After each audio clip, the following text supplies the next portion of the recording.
Hello, everyone. This is Ricky Thomas with Advantage Gambling Concepts. I've taken a hiatus from gambling. I've been out for almost 2 years. And to my subscribers, I want to say I'm terribly sorry. I never meant to let you down. The reason I've been gone is because when I started this series, I was pursuing a master's degree in clinical psychology, and I since graduated. And all of my efforts have been put towards trying to go to a doctorate program. I was accepted into a doctorate program. Again, it was for clinical psychology, and it's a tough program, and it's super expensive. I wasn't able to attend because I don't have the money for it.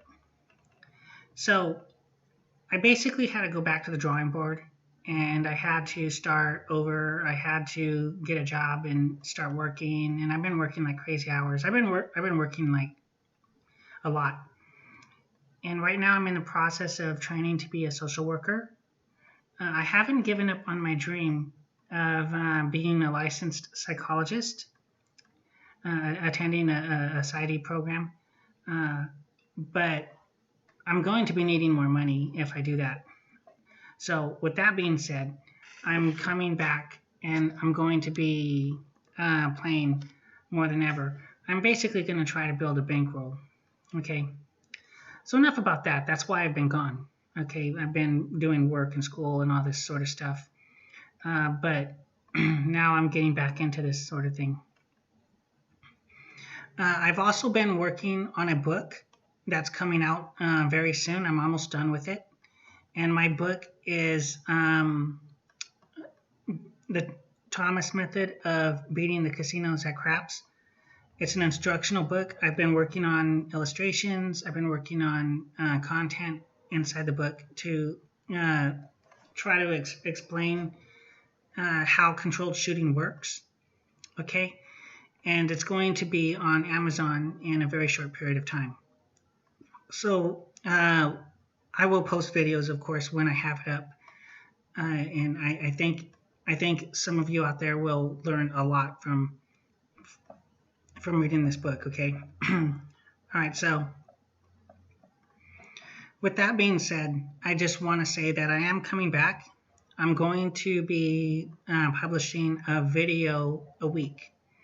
With the exception of one of the weeks, I'm going to publish 2 videos back to back because it's kind of important to see them two together. I still have a lot of content that I never actually got to publish. And I have a couple of videos that are published right now that really aren't that great. One of them is called A Difficult Session, and it doesn't work very well. It kind of starts and cuts out real fast. I'm very sorry about that. And I'm not really a great video editor, as you guys probably already know. But I just want to let you guys know I'm coming back. I'm going to be publishing a lot more content, and I'm going to try to get a video out to you guys tomorrow night, if not tonight. Okay. I'm going to start my first video, and it'll probably be the difficult session. Maybe, I don't know. It depends if you guys have seen it already. But I'm going to remove the 2 videos that don't work, and I'm going to put another one in. So enough about that. I've been gone, work, school, all that sort of stuff, training to be a social worker. I've been scrambling. I've still been training, okay? I've been doing a little bit of training here in Craps, still keeping sharp on my throws, still looking over strategies and tactics and, how I think I can make more money. So one of the things I wanted to talk to you guys about is I want to do something a little different. Okay, so I'm going to be taking trips to Vegas very soon, and what I plan to do with that is I'm actually going to be a lot more aggressive. Okay, I want to get out there and I'm going to play. In the past, I've always been very conservative. I've been sort of a grinder, but now I'm going to really put my best foot forward. I'm going to really get out there and gamble. I'm going to really get out there and be swinging for the fences. The reason being is because, I would like to build a bankroll and get into a doctorate program. So I'm going to be needing money for that. But that's not really why I want to do that. Essentially, my reasons for doing that is because I've gotten some comments here on YouTube, people who want to see me up my bets, people who want to see me sort of be more aggressive, people who want to see me take larger chances. I was criticized for one video when I hit like 6 of my points and I took my bets down because, of course I feel that the 7 is coming. So I took my bets down and people were disappointed about that. And I just kind of want to,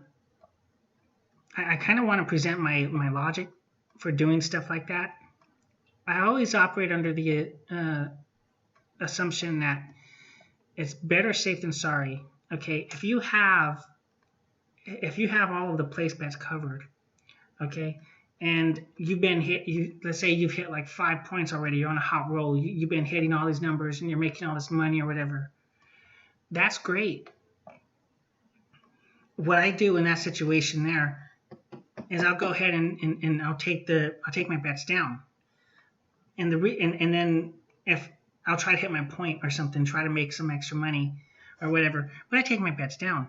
And the reason being is because we've all seen situations where, you're on a hot roll, you got all these chips out there and you're throwing the dice and everything's going great. And next thing you know, here comes that nasty 7, and now all those chips are freaking gone.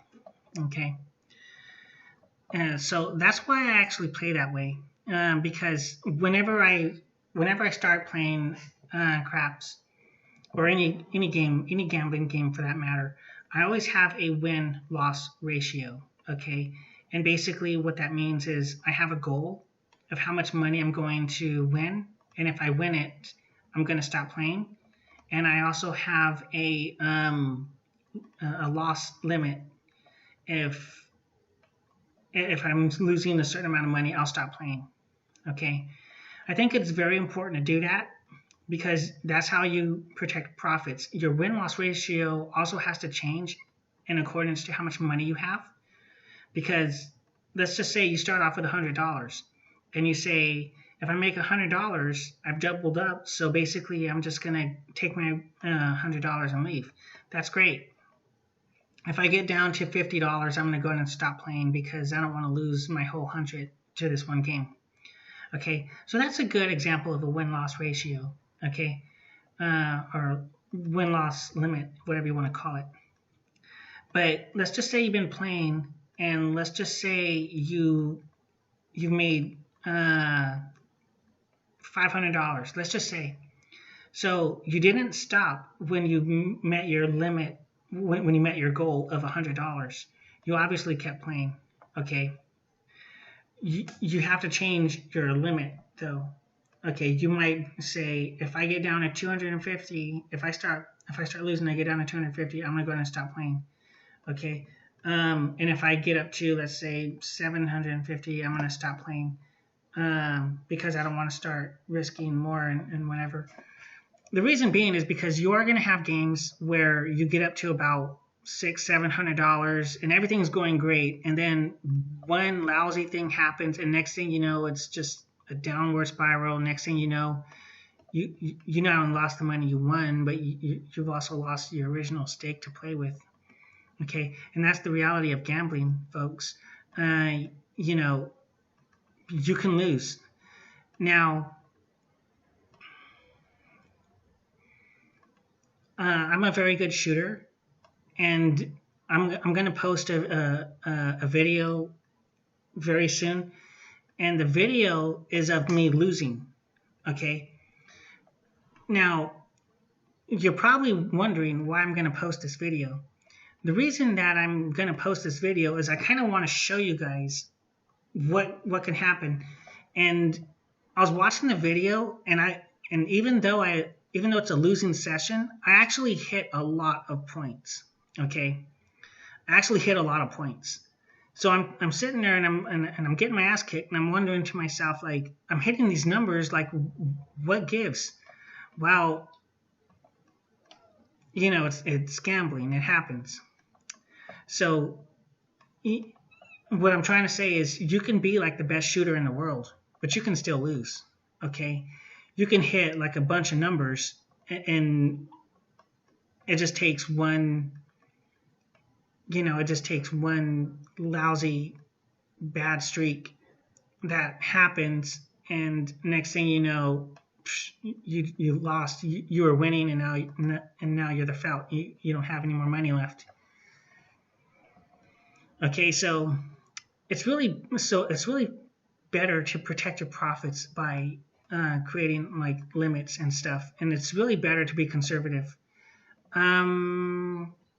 So with that being said, I think I'm going to still go forward with the whole aggressive thing. I want to go out there and be more aggressive. I want to go out there and use bigger, big money strategies. I want to apply controlled shooting to big money strategies to like try to rack up as many chips as I possibly can. And, I'm going to be taking more chances, but, who knows? Maybe I'll win money. I think I will. I think I'm going to be winning some good money here. I've been training, and I've been going back to the drawing board. I've been learning more strategies. I've been sort of doing other things. To that effect, I had a question. One of my viewers asked me how long I trained before I started becoming a really good shooter. I do have a book coming out, my own book on how to be a controlled shooter, and how to grip the dice, how to throw them, how to practice, how to train, all that sort of stuff. So look for that on Amazon, okay? But to answer his question, how long did I train, and what exactly did I do in preparation for this?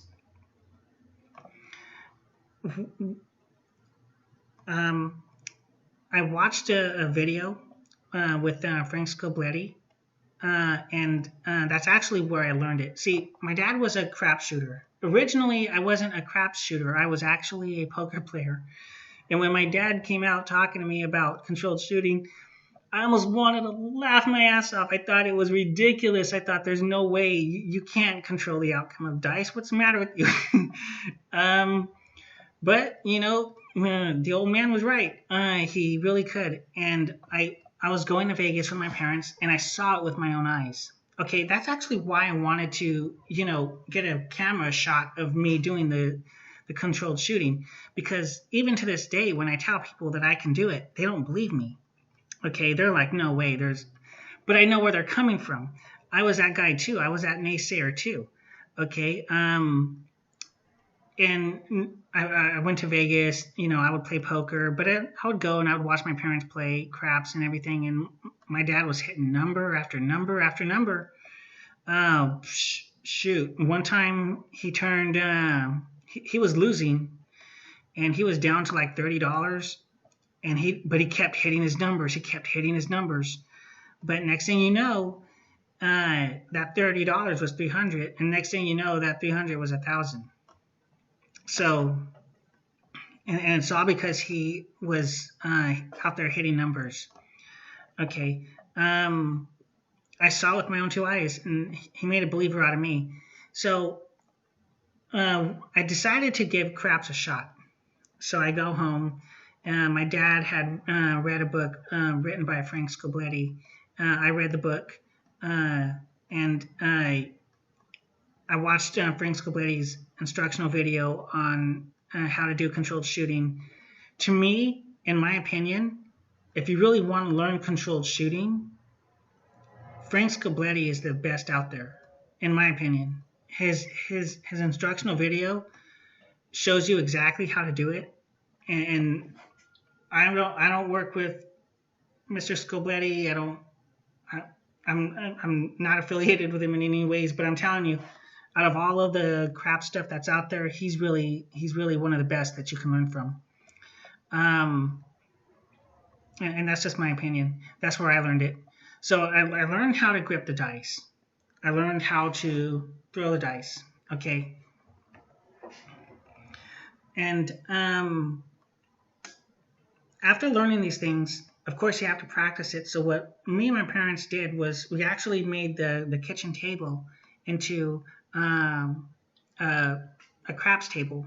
We bought some stuff from the gambling store in Vegas, and we made it. We put the felt down, and we had like the wall, the back wall of the craps table and everything. We had dice from the gambling store that was previously used by the casinos.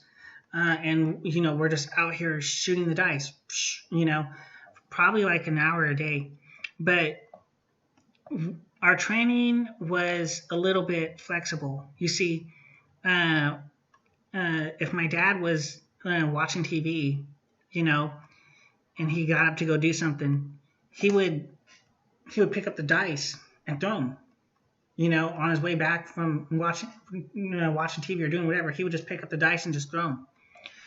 So he had a bunch of notebooks, okay, and he was writing down his numbers. He would toss some dice, he would establish a point, and then he would write it down, and then he would toss it some more and try to hit his point.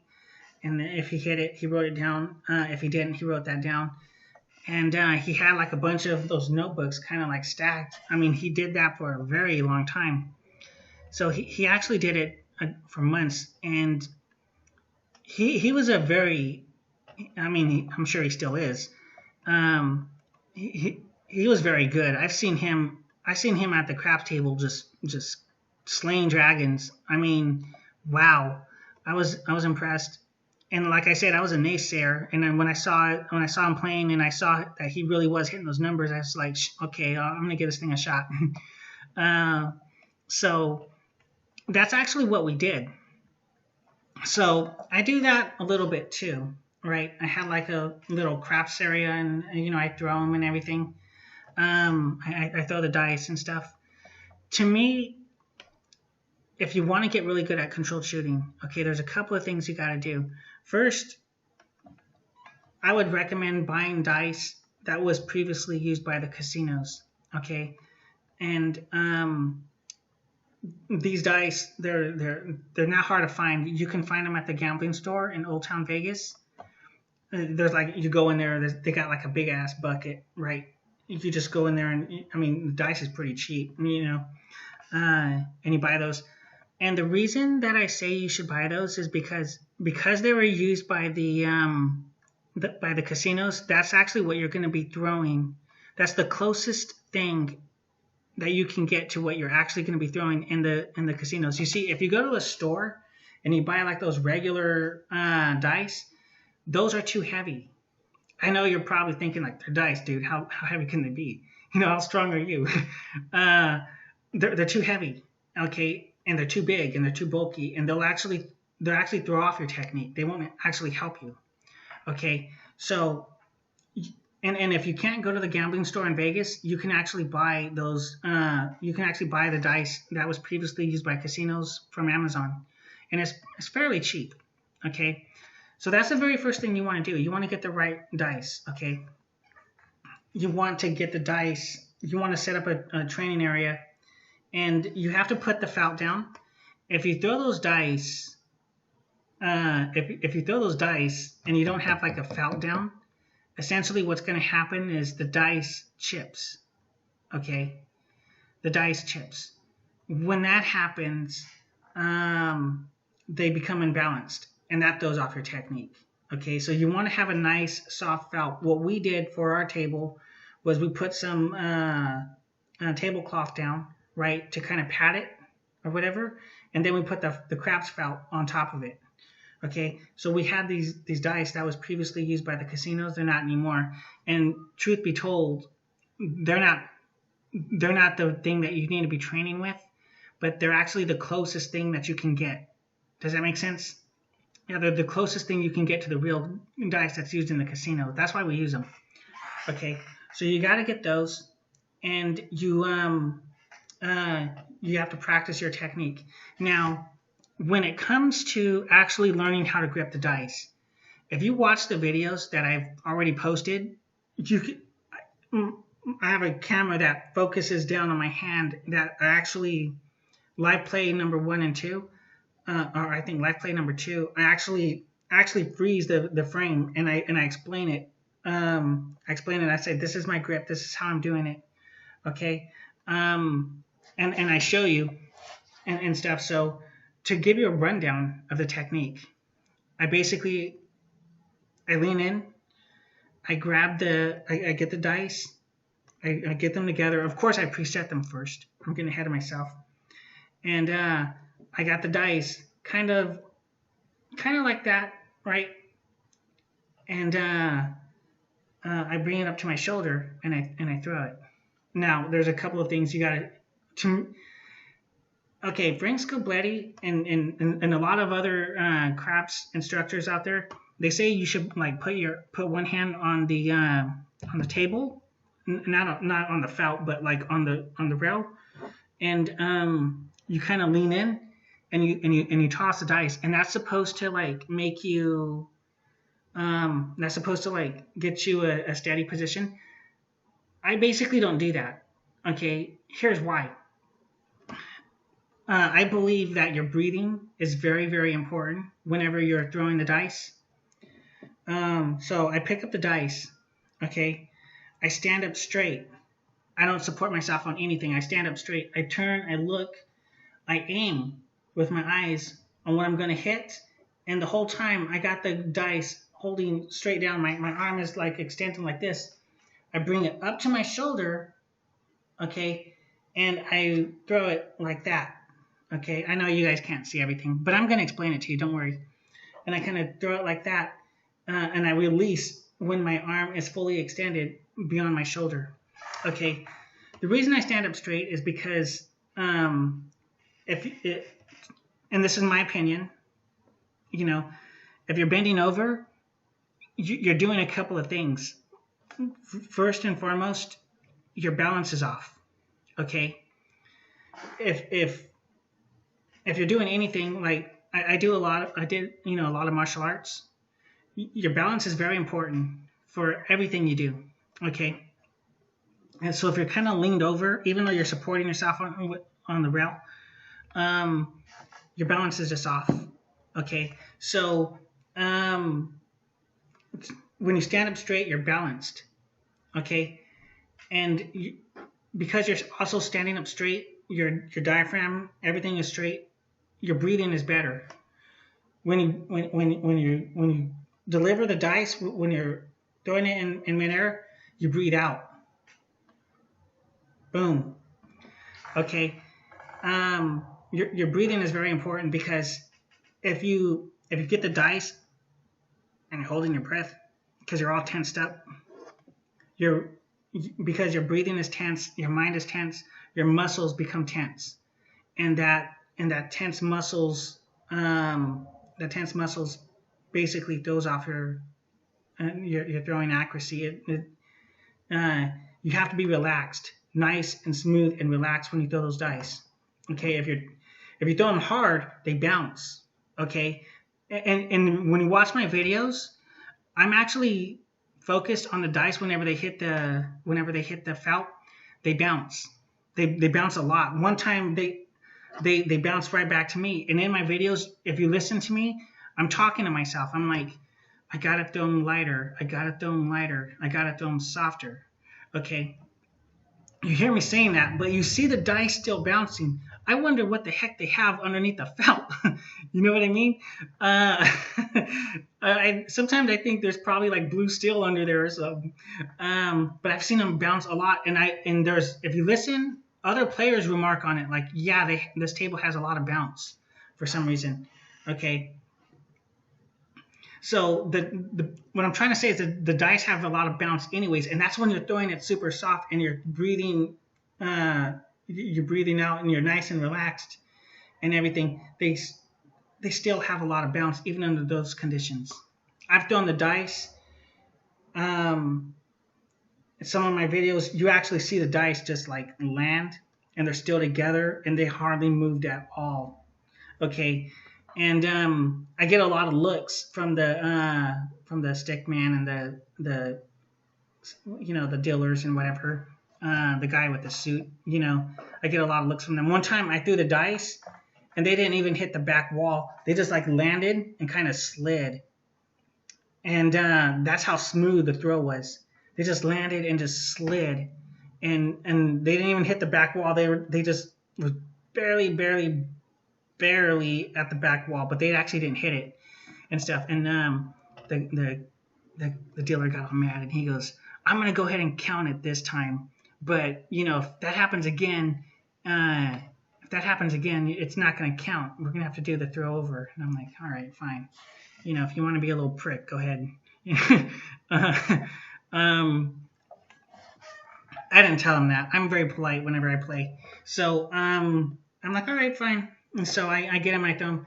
But just to illustrate, again, I lean in, I pick up the dice, I stand up straight. I got my arm straight out in front of me. Okay, I look, I aim, I bring my arm up to my shoulder, and I just deliver that way, just. And when I release the dice, ever so gently, when it's when my arm is fully extended beyond my shoulders, okay. And you're breathing out. You're breathing. You got to remember to breathe. If you're bending over the table, like I see a lot of people doing, okay, because they're bent, that's a little bit of pressure on the diaphragm. Their breathing isn't optimal, okay. They can still breathe fine. Okay, but it isn't optimal. And because they're bent over, their balance is off. Okay, so their balance is off and their breathing is off. And I've seen some good shooters like that. Frank Scobletti trains like that. Okay, me personally, my thing is a little different. I've developed my own little system. Okay, and in my system, you want to be standing up straight because you know it's better for your balance, and you want to be breathing whenever you throw, okay? And what else? There's one more thing you can do to really improve your throws. Okay, you got to throw stuff around. I know how that sounds. You got to throw stuff around whenever you get the opportunity to do so. I worked in a prison. I won't say where, but I worked in a prison, and I would go to the bathroom, you know, and I would wash my hands, of course, and I would wash my hands, of course, and I have the napkin, right? I'll stand back, and I'll throw them in. I'll stand back across the bathroom, and I'll throw this napkin into the trash can, you know, like I'm playing basketball or something. Now, you're probably going to be like, okay, great, you know, kudos to you, man. You're tossing the napkin into a trash can. You know, it's very impressive. What an achievement. Yeah, you're working on your eye-hand coordination. That's what you're doing. And that helps tremendously because whenever you're playing craps, you're going to see, like, when you look down that table, there's all these chips everywhere, and you can do a perfect throw, and the dice are staying together in midair, and here they come. They're about to hit the felt, and one of them hits the freaking chips, and it bounces everywhere. And next thing you know, dude, you sevened out.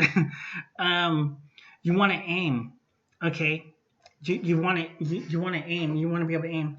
So I start off just tossing the napkin into the trash can, and I'll get kind of far back, and I'll make some pretty impressive little shots. I'm like, wow, that's pretty good. Okay. When I got really good at that, and that wasn't really doing it no more, I had this other thing that I would do is boy, people are going to think I'm nuts. I'll take the napkin, crumble it up, okay, and I'll throw it at the wall, and I'm all the way across the bathroom. And I'll bounce the napkin off of the wall and into the toilet and stuff. I'll just, like, you know, and they're shooting like that. I do stuff like that to build my eye-hand coordination. Okay, that does improve your shooting. It just does. If you can take two dice, okay, and you can aim and you can throw those dice to where they land. They freaking like land in between two giant stacks of chips, and they hit the back wall. They barely slide and everything. They barely touch the back wall and everything. You're going to get some good shots like that. You're going to hit a lot of numbers like that. Okay, dice bouncing on chips, dice flying off the table. I think in all my shoots, I think I've thrown the dice off the table once, and that was only because I went all the way to the back of the table and I had to throw them a little harder to get them across the table. But that almost never happens with me. Yeah, they just go everywhere, and next thing you know, you're 7-ing out and stuff. The whole idea behind controlled shooting is you want to preset the dice, and you want to just throw them so gently that they hardly move in the air. And when they land, of course, that influences the roll. You hit certain numbers more than others. Okay. So with that being said, I'm back, and I'm really out to prove that controlled shooting works. Okay, and I think I can. I think that if I have enough videos of me hitting enough numbers and stuff, I think that's really gonna make people think this stuff works. All right, it absolutely works. What else can I say about practicing controlled shooting? Try to write down your numbers. You want to track your progress. Like I said, my dad had like a bunch of stacks of notebooks that he had written his numbers down, and I don't know if he still has those. Next time I go visit him, I'll see if he has those. It'd be really cool if he did. But basically, that's what he did. You want to track your progress. And here's another thing. You can practice at home when you can practice at home. You don't want to get into the mentality of, I'm not good enough to play at the tables. You don't want to get into that mentality. The reason being is because you kind of have to play at the tables, because that's how you get good. Okay. You really can't practice at home and then think you're going to be like an A-grade shooter. You'll be good. And don't get me wrong, you'll be good whenever you go.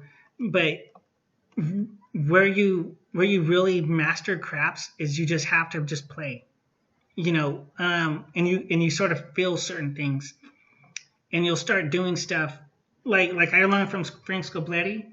Well, I used to lean on the table and I would throw it, but it didn't feel right to me.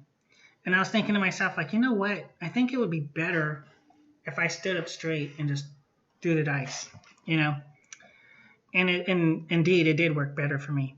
Like I said, your breathing is better, your balance is better.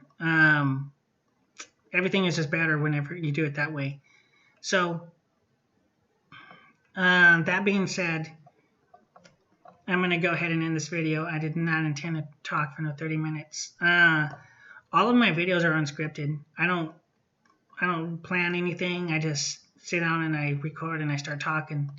I was reading some of the comments, and to the person that wanted to know how much I trained before I went and started shooting at the table, I just want to let them know I practiced about an hour a day, for a few months, 3 or 4 months. We were planning a trip to Vegas. We were saving money and stuff, and yeah, I just trained for like an hour, but you got to practice it whenever you can. You got, if you're gonna throw away a piece of paper, wrinkle it up, okay, go all the way across the room and throw it into the trash can. You're working your eye-hand coordination, and that's one of the big things that you want to do, okay. And you're gonna find that as you start doing that more and more, and you just incorporate that into your daily life, you're gonna find that you can throw some pretty good stuff. I mean, you'll be all the way across the room and throw something into a trash can. One time I was in the break room, and I was eating M&Ms, and we had this trash can, but it's the trash can has like a small hole in the lid, you know what I mean? And that's what you throw the trash into. It's not even the recycling ones. It's just like a small hole. So can I get the M&Ms into that small hole? I'm sitting at a table across the room and I'm tossing it. Well, I missed one, Okay, I'll pick it up, Throw another one. I missed that one too. Really start to aim, really start to try to get it in there, really, and throw it. And next thing you know, I got it in. So, yeah, you're working your eye-hand coordination, and that's going to help you. So get some casino dice, set up an area, and throw the dice, and kind of learn what works best for you. There's a lot of really good instructional videos on YouTube. If you can't afford Frank Scobletti's instructional video, it's pretty expensive, but it's worth it. It's well worth it. I would definitely, if I was like starting out, I would definitely watch that one. I think the next time I do a video like this, I'm gonna show it to you guys. Yeah, that video is no joke. That video is expensive. Anyways, definitely do that. Get a practice every day. But remember, you kind of have, when you go to Vegas, you might think like, am I a good enough shooter? It doesn't really matter if you're a good enough shooter. You just have to get out there and play. And you have to get out there and you have to shoot the dice at a table. Just get out there and start shooting. And you'll see it for yourself. You'll hit certain numbers more than others. It's absolutely real. Okay. So, yeah, I'm going to try. Oh my gosh, look at the time. I got to go to work tomorrow. All right. So, all that aside, what I'm going to do is I'm going to try to post the video tonight. If I can't, I'm going to post it for sure tomorrow night. Okay. So I'm back. I'm going to be doing more trips.